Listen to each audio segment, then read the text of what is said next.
Assalamualaikum warahmatullahi wabarakatuh. Jumpa lagi di obrolan pagi sahabat.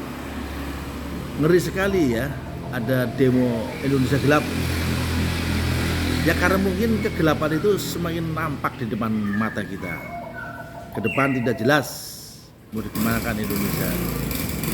Karena gelapnya sehingga anak cucu kita belum pasti kehidupan masa depan. Kita pasrahkan saja kepada Yang Maha Kuasa sehingga kegelapan itu tidak terwujud.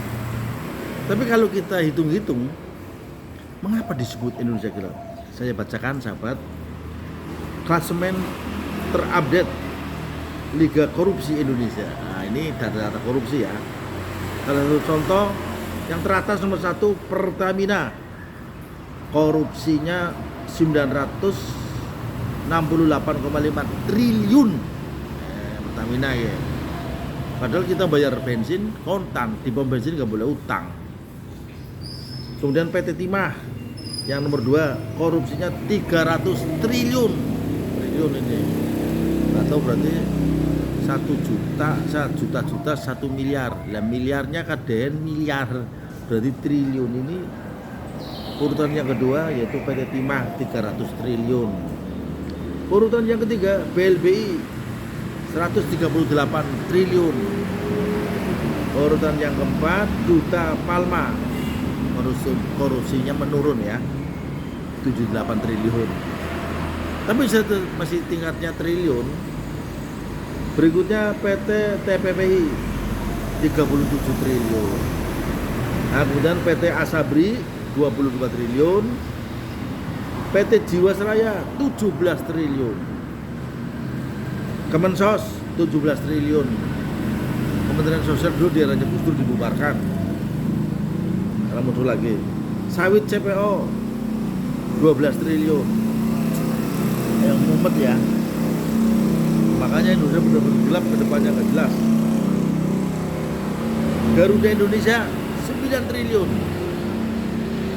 BTS Kominfo, nah ini yang BTS Tower ya, atau menterinya siapa, pengusaha towernya siapa, udah jelas kok. Kerugiannya 8 triliun. Bank Senturi 7 triliun. Nah ini namanya klasemen Liga Korupsi Indonesia, foto Instagram. Jadi data ini sahabat saya baca di media online. Jadi begitu parahnya ya Indonesia ke depan. Makanya mahasiswa yang kritis sebagai agen perubahan mengadakan aksi Indonesia gelap. Ya tidak salah juga sih. Kalau ada yang bilang gelap dasmo, ya itu mereka pelaku. Daripada ribut ormas yang katanya ormas adalah para preman, ini lebih preman mana ini para pejabat yang korup yang sampai membuat Indonesia bangkrut. Jadi ngeri sekali ini. Pertamina pengelolanya, direktur utamanya atau siapapun lah, saya nggak paham orang-orangnya. Korupsinya nomor 1 ya, sampai 968,5 triliun. Padahal kita beli solar kontan, beli bensin kontan, nggak pernah utang. Mana ada beli di Pertamina di pom bensin utang, nggak boleh. Jadi saking gelapnya Indonesia, mahasiswa yang punya daya nalar kritis melakukan aksi besar-besaran Indonesia gelap. Nah, kasus korupsi ini jangan dialihkan isunya menjadi pembubaran ormas atau isu-isu yang terkait tentang pemakzulan. Mari kita berpikir cerdas bahwa Indonesia ke depan mau dibawa kemana. Kalau seperti ini terus kondisinya, rakyat terpuruk, hidup segan, mati pun sungkan. Kasihan ya.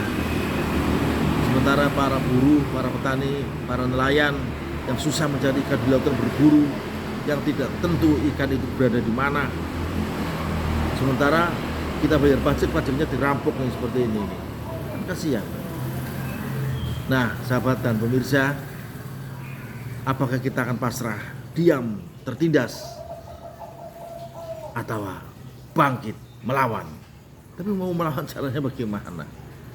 Ada undang-undang IT, ada orang yang mengkritis tentang kejujuran ijazah asli atau palsu aja dilaporin balik.